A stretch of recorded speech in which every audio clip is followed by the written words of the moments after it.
choir and so on. So that's okay, but you can always replay the video, right? As and when you need it. All right, so I think last week we talked about creating the empathy map, right? From after doing the interviews, you have to consolidate all the interviews answers and responses into an empathy map. I hope teams are start working on that. And then hopefully, you know, when I see you on the end of January, for some of the teams here, we'll be able to construct, even brainstorm before we construct the prototype together, right? Using a face-to-face session. So I think first of all is, of course, today is Christmas Eve. I believe some of you are celebrating. Next week, next Friday at 6 p.m., we don't have any classes, right? So I want you to basically learn from a recorded video in the past, and then you can really learn how to create insight statements and also come up with the solution description before we meet in January next year, right? So next week, there will be no face-to-face classes online. We will actually give you the recorded video, I think as soon as Monday. I will post it up. And then all the tasks will be given to you, right, throughout the next whole week, so that you have time to work with your team, you know, towards the holidays, and then coming into the first week of January, right? Remember that. Okay. Now, I just want to jump into very quickly about the topic for today is to define the problem statement, right? So this whole session is all dedicated to defining the problem statement. We're still in define stage. I'm moving from empathy to define, which is the second step in design thinking, right? So let me just share my slides.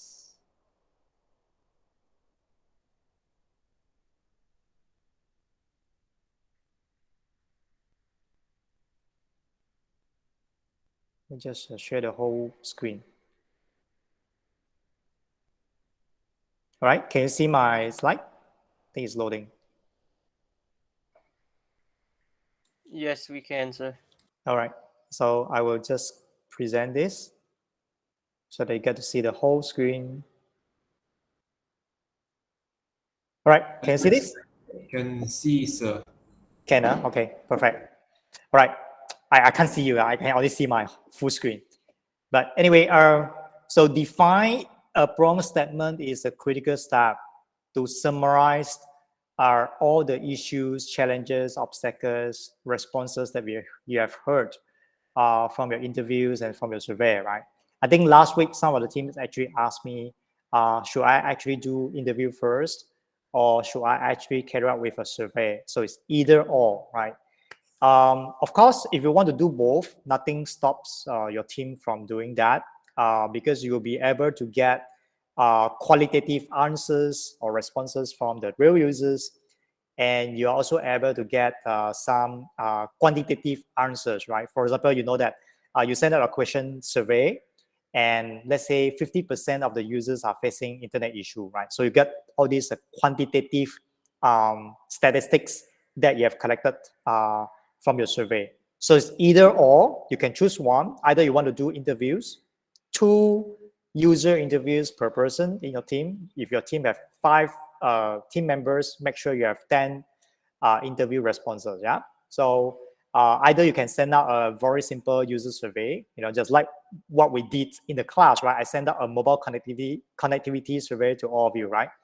And we got some responses from that, and you probably can also use that as a mechanism to do your to collect your user responses.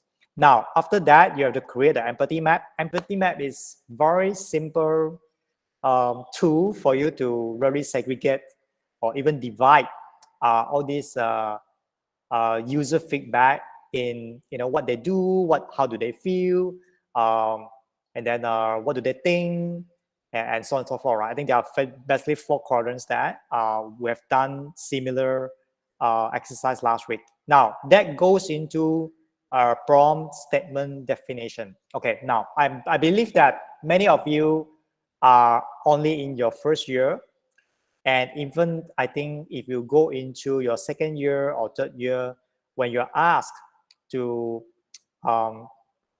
conduct a survey of your final year project, you got to actually define a problem statement. So defining a problem statement is not just for this course itself, but you're learning all the skills from this course so that you can prepare yourselves for the future courses that you're taking, especially in your final year project. The first thing in your first chapter is always about a problem statement, right? What do you want to solve, right? What kind of challenges do you want to solve? Or what do you see, when user face a certain issues or challenges or obstacle, and that could be a good problem statement to work on, okay? Now, the art of creating a problem statement falls into a few areas, and we are using a new tool called Problem Statement Canvas. And this is basically a worksheet, right? Very simply, you are given this a PDF form in your exercise today, and then you and your team members will have to fill up all these problem statement canvas, each and every column here in your team exercise, right? You don't have to do it in this class, but we let you try out on your own with your team members to discuss and to brainstorm about the problem statement that you are working on towards January. So I think, don't worry about all these, context problem, alternatives, emotional impact, customers, whatever. We'll teach you step by step how to do this. Yeah. So next thing I can show you, let's say one sample problem statement, which is, I think before we go into that, all the characteristics or all the elements in the problem statement should have a context, right? Context means that, okay, when you interview your users, they always tell you some issues, right? So for example, I think last week we talked about internet connectivity in Malaysia, right? I'm very keen to find out, from all of you that, are you facing internet issues? What kind of issues are you facing? What kind of context? Does it happen very frequently? Or does it only happen at night? At midnight, Unify doesn't work, especially on Friday night. So this would be the context, right? When does this happen? So you will find out the context from all your user interviews.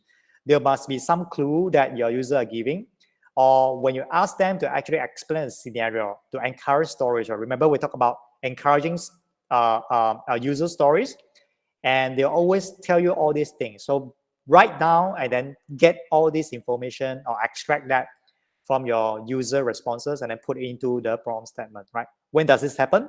Does it happen very frequently? Like every Friday night, Unify just goes down for no reason in my area, okay? And what kind of users are actually facing this problem, okay? When you say that internet users, right? There could be 4G users, there could be Unify users, there could be, maybe users very specific to certain telco, like Allo, right? Allo is quite popular in Ipoh.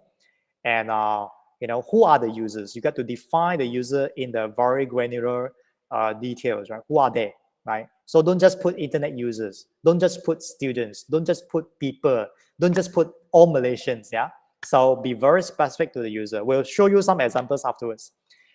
Their characteristics, what kind of user and what kind of demographic that they inherit, right? So are they female users only? Are they male users? Like, for example, you are talking about a problem with a skincare products, right? Let's say I want to basically solicit some user responses with regards to certain skincare brands. And, obviously, I think skincare, it will be more targeted to female users at certain age group, isn't it? So not all the female users are skincare customers, but they must have some similar characteristics who actually purchase or use that skincare product. And then you have to define that as part of the characteristics section, okay? The problem statement itself, the problem description itself, what kind of problem are they facing, right? So the real problem itself, I can give you one example, like for example, maybe you're ordering Food Panda, Food Panda or GrabFood. The problem with GrabFood, as I mentioned to you last week, is that you cannot combine the orders in one single transaction, right? I think now they fixed that, but I think in the last month when I was at one education fair last week, I decided to order GrabFood in Penang, and I couldn't combine the orders together. So I got to pay the delivery fees twice, right? So why do I have to pay, 2 times for the delivery fee, right, for my meals, right? It doesn't make sense to me. Okay, so this is the real problem itself. The problem description itself is, you have to define it in this section. And what causes the impact, right? How does it cause the emotional impact? Like, do they feel happy, when you get a late food delivery from Foodpanda or GrabFood? Do you feel excited or do you feel frustrated, right? So sometimes you couldn't get a parking at the campus, you feel, stressed out because why? Late for classes, late for exams, So this is kind of thing that you face through like every single day as a student, right, in the university. Do you feel nervous? Like I think in many semesters ago, while we're still having this final exam in the exam hall, our one student actually came up with a very good problem statement, very valid problem statement, So during exam time, when students will have to take exam in the exam hall, they have to queue up and then they have to go through this metal scanning device at the entrance of the exam hall. So many of them, while queuing up, they feel very, I would say, nervous. They have different type of feelings there, but many of the students feel nervous, right? Because, I'm having exam today, I need to cool down, but you made me queue, so long. I'm stressed out, I'm nervous. And then when I sit down, the university makes them to really fill up all these attendance slips, the answer sheet. You got to fill up your matrix ID number. You got to fill up the question paper with a matrix number again. So it's like you're filling up 3 forms before the exam, and that causes the nervousness, right? So this causes some emotional impact to the students who are taking physical exams in the exam hall on the campus. But you are so lucky, right, to have final assessment online. Many of you are having this final assessment online because we couldn't conduct physical exams for the last 2 years because of the pandemic. And I think I definitely trust that you are equally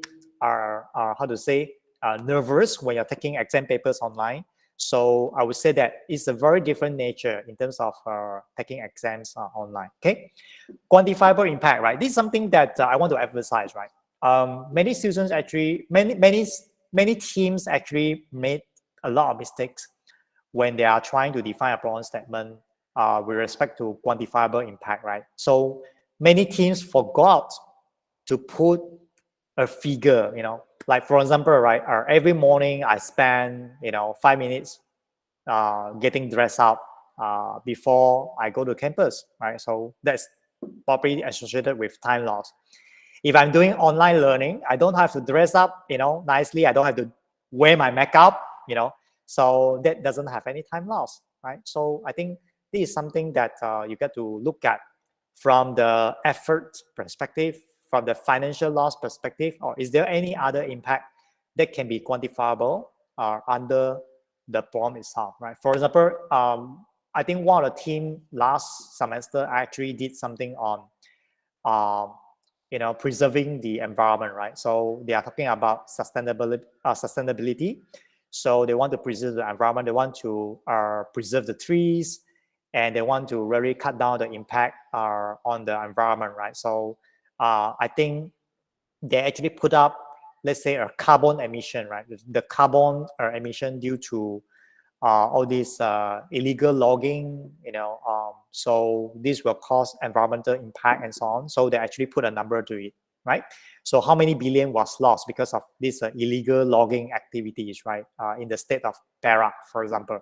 So those are the dollar sign is actually one of the quantifiable impact, right? Something tangible that you can measure. Okay. So you may say that MCO causes me to gain weight. Okay, yeah, gain weight by how much? By how many kg, right? Oh, MCO causes me to gain weight by 2 kg. Yeah, 2 kg, there is a quantifiable impact, right? Or 20 kg, right? So that's, wow, alarming, yeah? So after the MCO, you gain 20 kg, right, in terms of your weight. So that's a quantifiable impact, okay? Next, I want to show you one example. I think this is more relevant to all of you here, like a sample problem. This is a sample good problem statement. And number 1 here, on weekdays, the context is on weekdays. Yeah, I'll tell you why it's not on weekends. Monash students, who are the users? Be very specific about the users, right? It is mentioned here, Monash students, right? Monash students, right? Or QRU students. QRU students who drove to the campus, those students who drove to the campus, they're driving the car to the campus. They are frustrated with the lack of parking spaces and spend 15 minutes on average finding a good parking slot, right? Finding a legal parking spot, okay, on the campus itself, okay? So on weekdays, because this doesn't happen on weekends, right? The problem itself doesn't happen on weekends, right? That's why I love to conduct design thinking classes on weekends, right? It's meant to be on weekends. It's meant to be a relaxed environment so that you can brainstorm better. And on weekends, typically, if you drove to the campus, you don't face this, congestion issue, right? So there's plenty of parking right in front of ASB. There's plenty of parking right in front of TTS building, and you wouldn't face any parking shortage issue on weekends. And that's why this problem only occurs on weekdays, right? Weekdays, QRU students who drove to the campus are frustrated with the lack of parking spaces, which is the problem itself, and spend 15 minutes is a quantifiable impact, right? Finding a legal or legit parking slot, right, near the campus, okay? If you want to go a bit further, right, in terms of defining the a more detailed characteristics, and it can be on weekdays, students who drove to the campus and are having classes at 9 a.m. in the morning. So if you're having classes at 4 p.m. or 6 p.m., like what we do here, right, 6 p.m. in the evening on Friday, do you face parking issue? Typically not, right? So this is a very specific problem statement here. On weekdays, for those who drove to the campus and are having classes at 9 a.m. in the morning, they are frustrated because of lack of parking around the campus itself, right? If you are coming in at 4 p.m., 5 p.m., plenty of parking spaces, even on weekdays, right? So the problem doesn't occur on weekdays at 4 p.m. or 5 p.m. because this is not an issue at all, okay? So the problem statement here has to be very specific, right? You don't put a very general statement, and because the more detailed the statement is, the better the solution, right? When it comes to the next step for ideation, and also when you create a prototype, you will be very specific to solve the problem itself, which you have defined in this second step of design thinking. Okay, now I give you one more example here. Right, we have 3 examples here.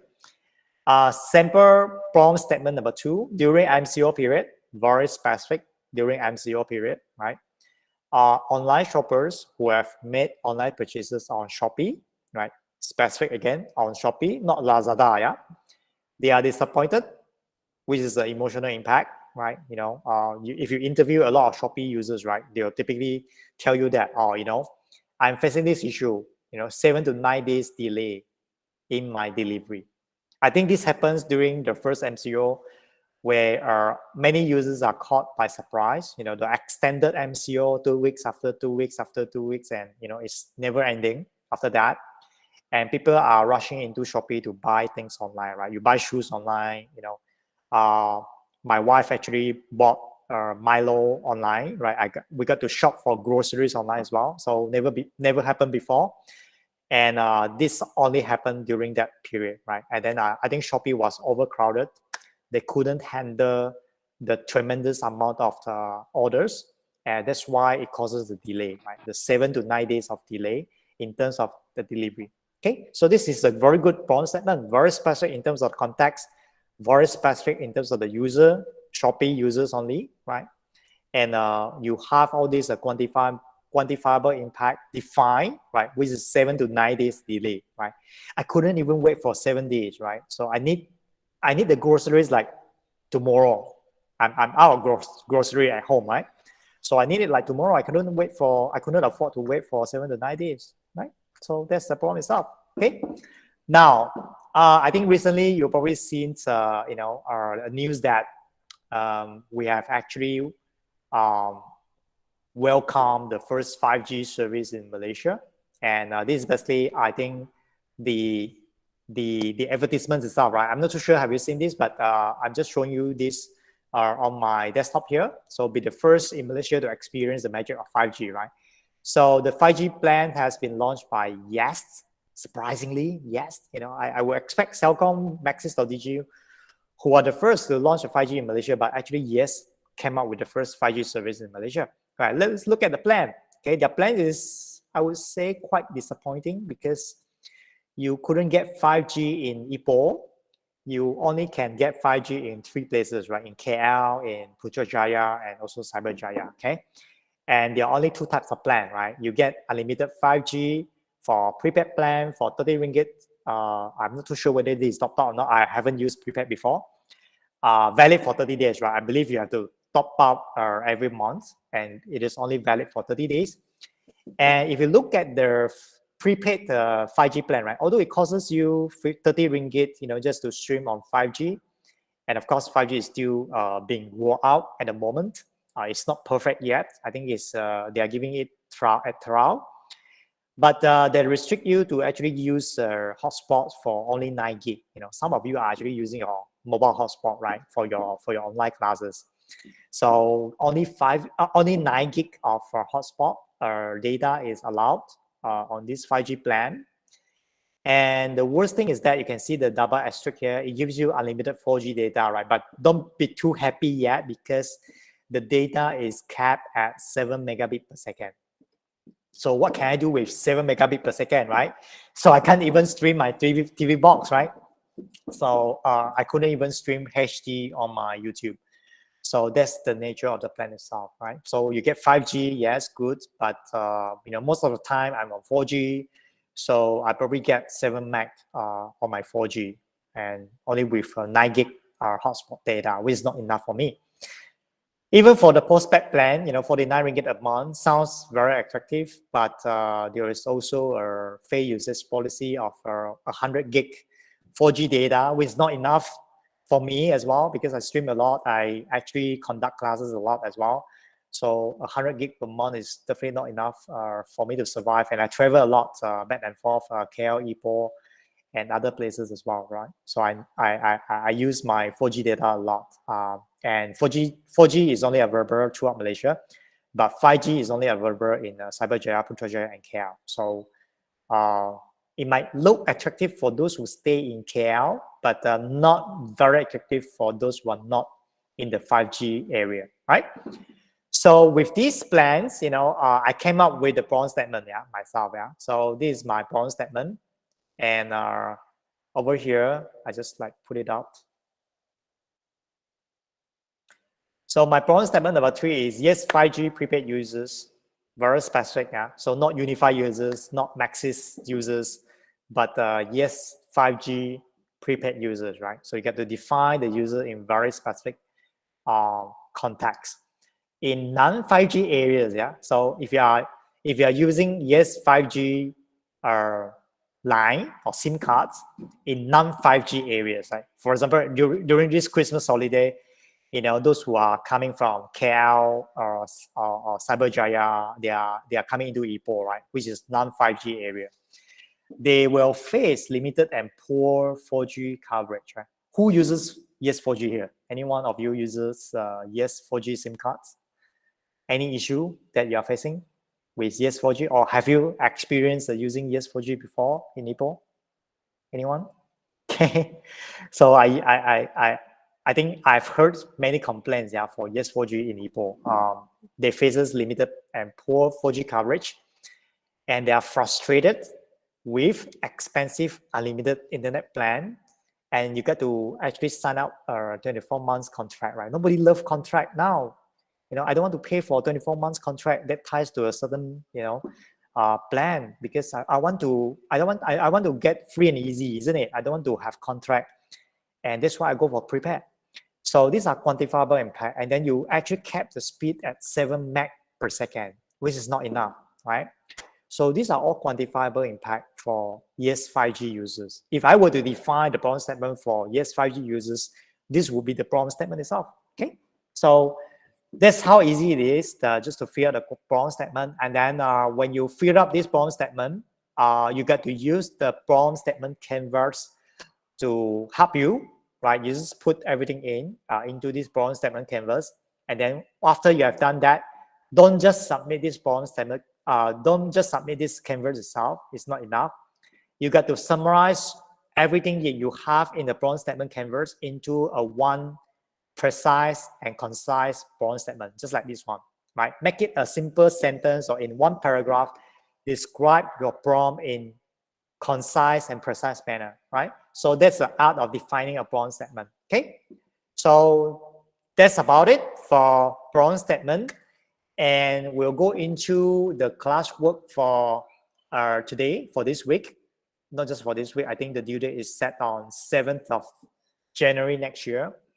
If you browse to your Google Classroom on week 4, you can see that I've actually posted this out earlier today. You can just read these samples here. So using the problem statement canvas as an aid, right? Summarize your problem statement in 1 or 2 sentences, yeah? So don't just submit the problem statement canvas, right? But do summarize that into a problem statement that I've shown you just now, okay? So that's the, let me just put out the instruction. Okay, here. So you have all these PDF file which comes with the exercise for this week. And then I've also show you some examples from the past students' work, the examples, and use this as your example to come up with a good problem statement. Okay, and this will lead you to next week lecture, which is to create insight statements, and then to also find the 4 themes before you come into the physics classes in January. So in January itself, in the first week of January, we will select probably 10 teams. 10 teams will actually come for 1-day class with me, which is only 8 hours, 1-day class with me in January to do brainstorming, right? So we'll open up the exam hall for you. We'll actually take you through a tour in Delta, not the Delta virus, but the Delta lab. I want to change the name of Delta to some other good names, but give me time to do that. But we'll actually give you a tour, like to show you what other high-tech projects that we are working on, even some of the products that has been done by past students. We can show you that in the Delta lab, right, at ASB level 1. So I think hopefully we can do that, in 1 day, which is on the 8th of January, right? So the first group will come in to the campus on the 8th of January, right? And then the second group, I will put up this list to you, yeah? So the second group will come in on the 24th of January, which is also on the Saturday, okay? So the first group will be coming in on the 8th of January. The second group will be coming in on the 24th of January. So don't worry about, this 2 weeks gap. You do have time to work on your brainstorming and also prototyping, right, in February and March, okay? So we are taking this slowly a little bit because I believe that you need time. And the reason why you have all this weekly work is that we are trying to build your confidence towards design thinking. Design thinking is not a graphic design course. You don't need to be creative. You don't have to be born to be creative, because we teach you how to be creative, right? Everybody can be creative after this course, yeah? And I will also post up some past students' presentation videos, right? So that you get the idea, what this whole course is all about. And what would you need to deliver at the end of the course, right? So it's better to give you all these things earlier. You can watch the video at your free time, and then you can just select any interesting topic. Let's say, I don't want to work on internet connectivity issue anymore. I find that it's not interesting to me anymore. I want to change topic. Can I do that? Yes, right? You can always change your topic towards the end of the semester, right? Can I change my team member? Yes, you can re-register your team members. If we do have teams who have basically 6 people in the team, and they feel that it's more efficient for them to divide them into 2 groups, right? one working on one problem statement and the other team actually work on other problem statement. They feel more comfortable this way. So go ahead, right? So go ahead to break up the team into 2 groups and then do it as 2 projects rather than just one. So we do have all these various structure and setup, and design thinking is the cause for you to make all these changes, right? While you're going through this, if you are feeling that you're not comfortable to work with somebody from other programs, you want to form another new team, go ahead to do that, right? Nothing forces you to stick to the team if it doesn't work out, right? So you have all the flexibility that you need, you have all the time that you need, you have all the resources that we're going to give you, all the tools and all the mentorship that I'm also trying to provide, on a weekly basis. And we do have many teams who come forward to me, right? Sir, can you just jump into the call with us for 15 minutes on Saturday morning? Yeah, you can do that. Just give me a shot, right? Just give me an email or just shout out on this Google Classroom. I'm more than happy to jump into a call with your team, on what to do. Or you can also please send me some questions so that I get an idea of what you're working on, to make me an effective collaborator or mentor to all of you. You can do that also, right? So you're welcome to book my time and then to help your team to clarify things online, very specific to a project, right? So I will just, as I mentioned, I want to keep it short and it's half an hour gone. So anyway, this is the things that you will proceed to do this with all your team members. And we hope that this is a very interesting course for all of you. And I know that it's very difficult for me to carry out design thinking course online. It's not meant to be online, but we have structured it online in the sense that you have all these weekly tasks that you have to go through. And it's not graded, yeah. So all these weekly classes just to provide me a snapshot of where you are. So you are not required to submit things if you are not feeling comfortable, right? You need more time, yes, we give you time. In the sense that you're not graded until the end of semester, okay? So anyway, but don't abuse this, don't abuse this leniency here.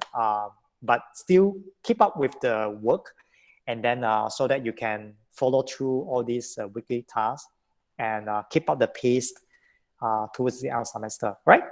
So thank you very much and Merry Christmas to all of you, and I hope all of you enjoy your holidays, upcoming holidays towards next week, and we'll be going through a very relaxed manner towards January next year.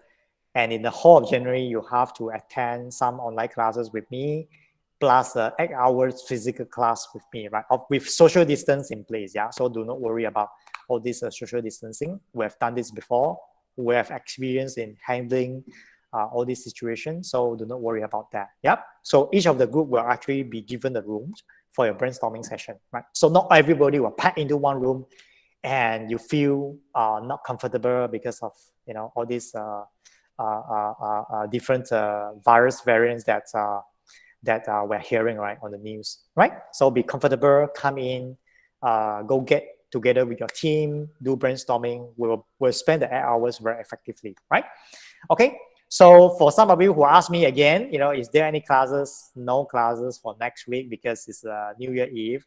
I don't want to spoil your New Year date, right? I'm having, countdown somewhere. I don't want to disturb you. I don't want to disrupt your plan, right? So I will put up a recorded video so that you can watch it at your free time, anytime next week, right? Sounds good? Okay. I think that's fair, right? Okay, so I'm very considerate, yeah. So I hope I get good quality work from all of you. I need full cooperation from all of you as well, right? Okay, so that's all for today, and Merry Christmas. Thank you, and same to you, sir. Thank Thanks you, a lot. sir. Thank you, sir. Thank you, sir. Thank you. Thank you, sir, and Merry Christmas. You too. Merry Christmas.